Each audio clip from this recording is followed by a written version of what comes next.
পোশাক পরে নিয়ে চলতে চলতে পাহাড়ের চূড়ার দিকে যাত্রা করলাম। কিছুক্ষণ পরে পেছনে শব্দ পেয়ে তাকিয়ে দেখলাম জেলার বাড়ি ও তার কিছু সঙ্গে আমায় অনুসরণ করছে। সে আমার ব্যাগের সুরে প্রশ্ন করলো, এখানে কি আত্মহত্যা করতে এসেছিল? আমি এত দুর্বল নই যে আত্মহত্যা করব। তাহলে আমরাই তোমার আত্মহত্যা করিয়ে দিই। এই কথা বলে রাইফেলের বার দিয়ে খুব জোরে আমার মুখে আঘাত করলো, আর আমি পাহাড়ের চূড়া থেকে সমুদ্রের উপরে। এরপর আর কিছুই আমার শিখে গেল। আমার মৃত্যু কিভাবে হলো? আমি কি সামুদ্রিক প্রাণীদের খাদ্য হয়ে গিয়েছিলাম? ধরিত্রী কিন্তু আত্মা ও পরমাত্মা তো তা নয়। মানুষের জীবিতকালে এমন কর্ম করা উচিত যাতে আত্মা পরমাত্মার সাথে মিশে একাকার হয়ে যেতে পারে। আমার স্থির বিশ্বাস ছিল যে আমার জীবনে যাই হতে থাকে, আমি জীবনে জ্ঞানত কোনো দুষ্কর্ম করিনি বা কারো কোনো। দর্শন করে মীরা আর্যকে পাহাড় থেকে ফেলে দিয়েছিল ব্রিটিশ সেনারা।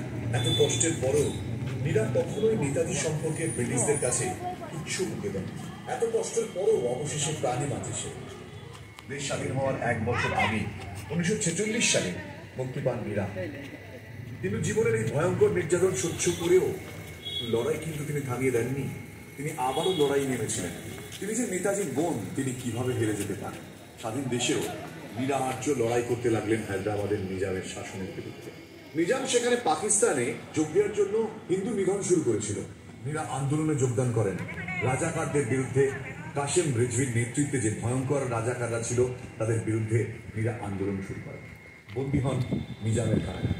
বহুদিন বন্দী থাকার পর নিজাম যুদ্ধে পরাস্ত হলে জেল থেকে মুক্তি পান মীরা আর্য।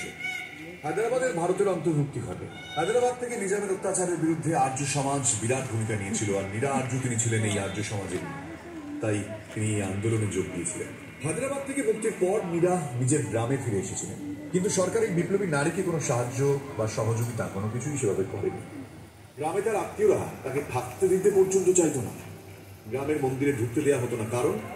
কারণ তিনি একজন হিন্দু স্ত্রী হয়ে তার স্বামীকে হত্যা করেছিলেন। তিনি পাপ করেছিলেন।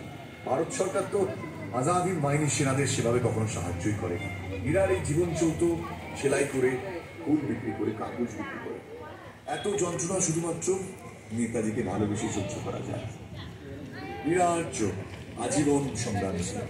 তাই দিল্লির কাছে নিজামুদ্দিন স্টেশনের সামনে খুব দরিদ্রতার সঙ্গে কাটিয়েছিলেন তিনি। মীরাকে এক সাংবাদিক তার আত্মজীবনী লিখতে বলেছিলেন, এবং সেই আত্মকথা 1966 সালে দীননাথ মালহোত্রা বিহারের সরস্বতী প্রকাশনালয় থেকে প্রকাশ করেছিলেন।